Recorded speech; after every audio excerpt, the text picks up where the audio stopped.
Greetings to you all, and welcome back to Let's Play the Langrisser, where Erwin is finally on a beach. He can't do anything, but he's on a beach.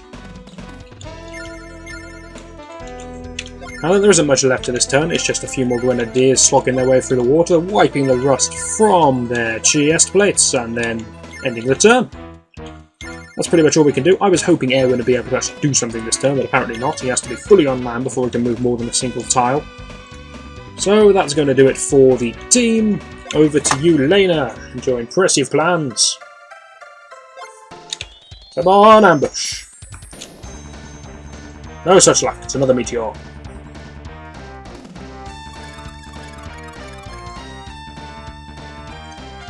But as we said before, that's going to drain her MP. She won't have anything left now. The Poor Dragoon's going to die.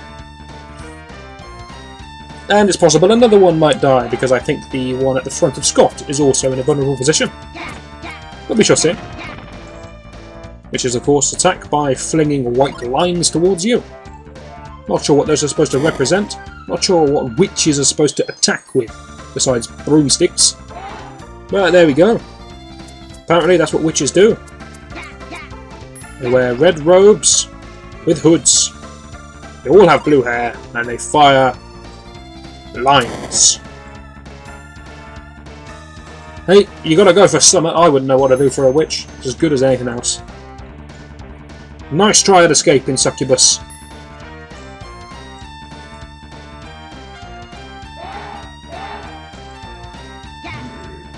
There's a fight for the ages there. Giant ogre with giant club versus bandit with giant sword.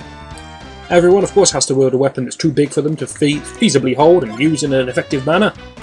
Otherwise, it's just unfair when somebody turns up with a normal-sized sword and finds out they can block and do all sorts of things. So, this is just the convention of fighting in El Salia. Could have been a bit more aggressive with Keith here and just charged forwards towards Lena, but this will do.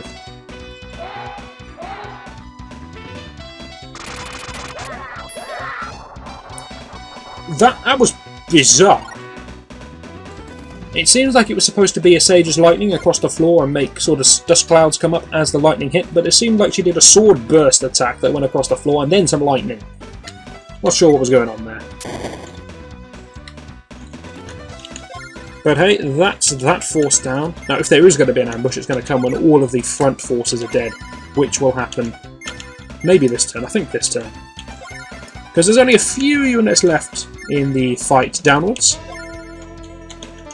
And we do have somebody ready to help out with that fight. Tane, who sat in the sea. And his archers will hopefully be able to pick off a Succubus out of influence range, but that can't be helped. It's nice to get Hayne some experience, of course. He gets a bit more experience now because his meteors have good chances of killing things. Because they're amazing. But still, he's not the most experience-heavy chap in all the land. So we'll do what we can. Try to give him a Succubus, 23 on 20, but we do have an advantage because she's a flying commander and we are archers. We should be able to bring her down.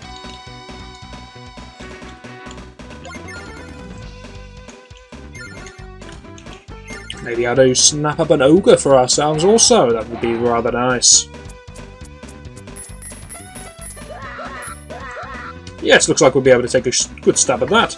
See if we can muster up 1 point of damage from 5 shots. It's possible. Ugh! Ah! A variant on Ugh.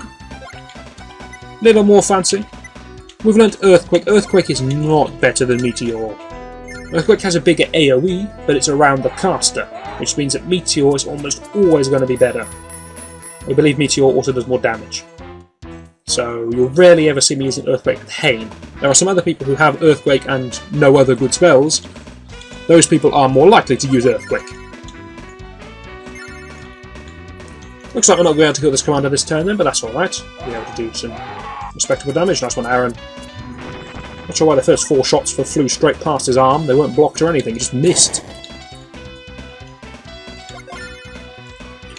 Cherie's going to get herself into a fight. Not often you see Cherie getting into proper combat, but she's got lightning on her side, which you can kill anything before it reaches her. we would finish the commander, but then that's wasted experience, and when we have this many turns in hand, let's go slow.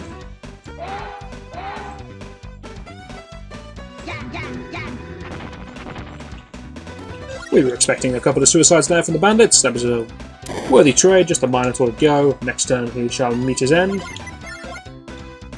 Going to do a crazy thing here and use Airwind for healing purposes, whilst the rest of his units get themselves out to sea. This should help Scott. Let's send the Scots Dragoons, pick off a couple more witches.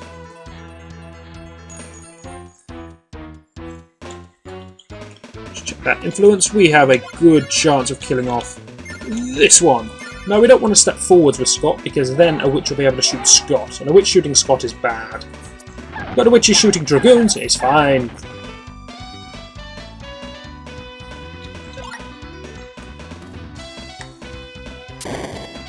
Unfortunately, that does mean there is no way we can kill that other witch without putting Scott into danger.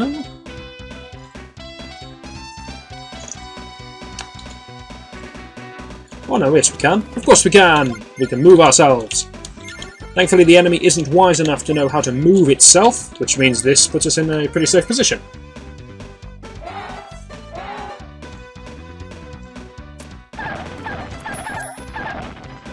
Though we can't get the job done anyway.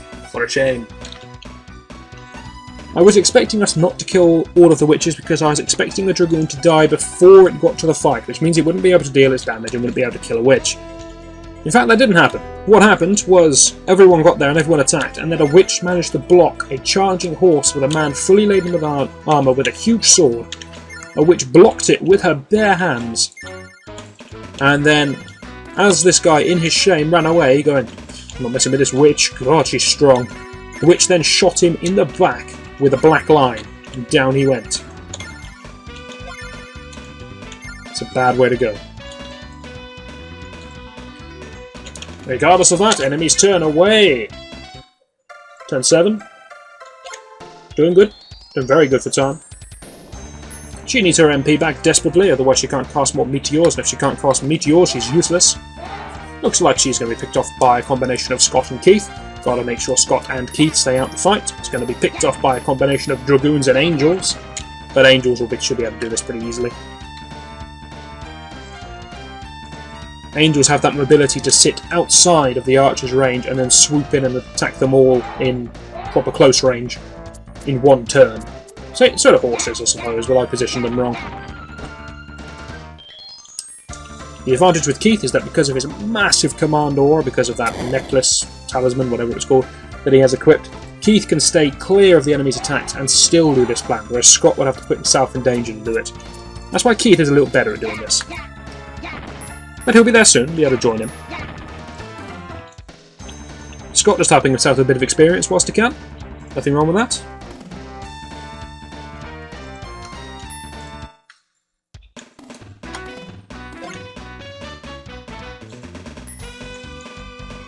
Would appear that Haynes' duties are finished. No, I'll let him have the Minotaur. I'll let him try the Minotaur anyway. We'll give it a full dose of Meteor straight on its head, which is going to take away its 5% defense bonus from sand. I think it's 5% from sand. Maybe it's 0 from sand. Yes, it is. It's 0 from sand. And we're going to give it 10% from crater. But thankfully, it's going to guide its way into oblivion. And ambush! Here it comes. Yes, that's more like it. So that's a Vampire Lord, as it says at the bottom of the screen. This fellow has a name. His name is Fias. Yeah, there we go, Fias.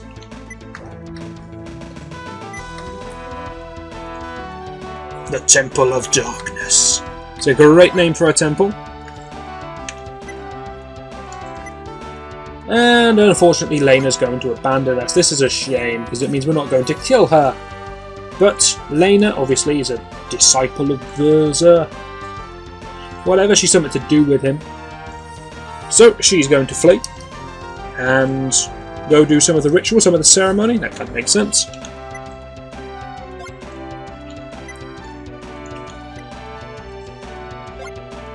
And it seems that this fellow is going to take over the duties, this Fias bloke.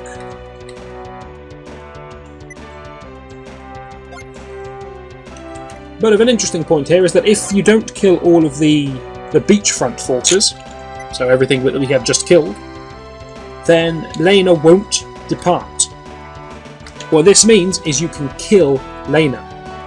There's the Kraken ambush, and it was one top, one bottom.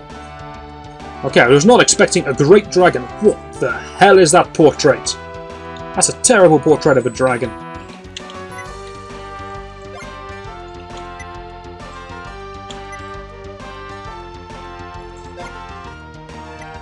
I'm a little surprised that the Kraken can speak. Alright. Something just blew up. Oh yes, it was the guy I meteored.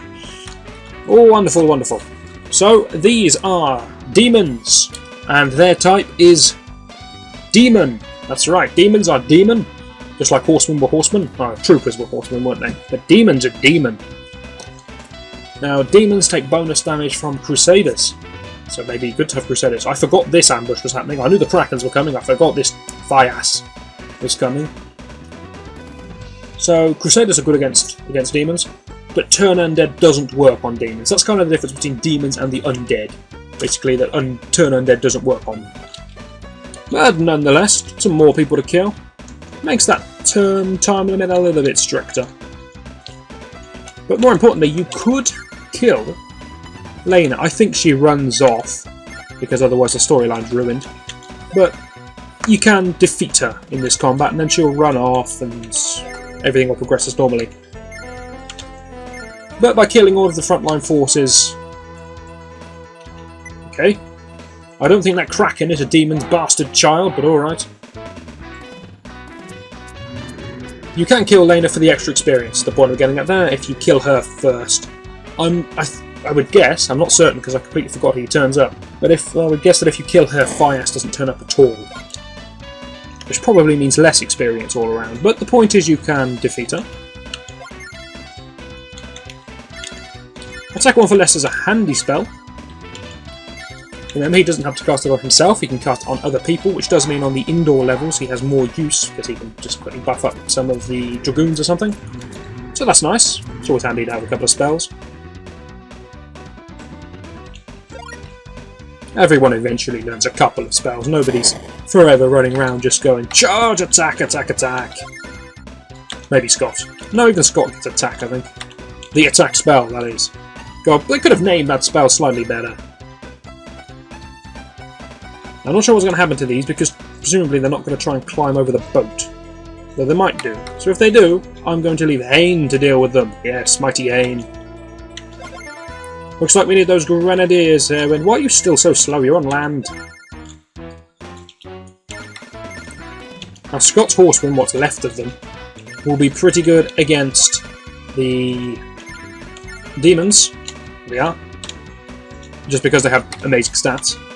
Grenadiers will be okay against the demons. Against the flyers, it would be nice to have the archers, although I've just said the archers are going to stay behind to deal with the Kraken.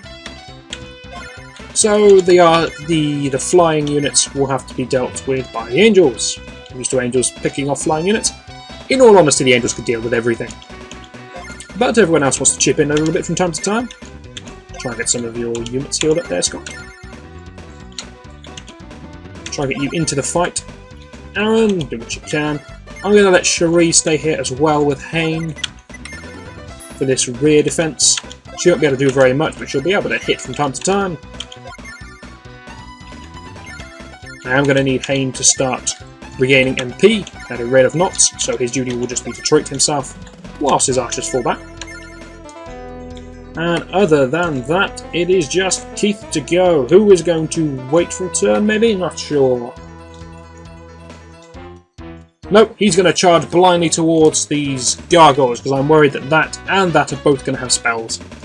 So, next video, Keith's Courageous Charge. Hopefully you'll join me for that, and I shall see you then.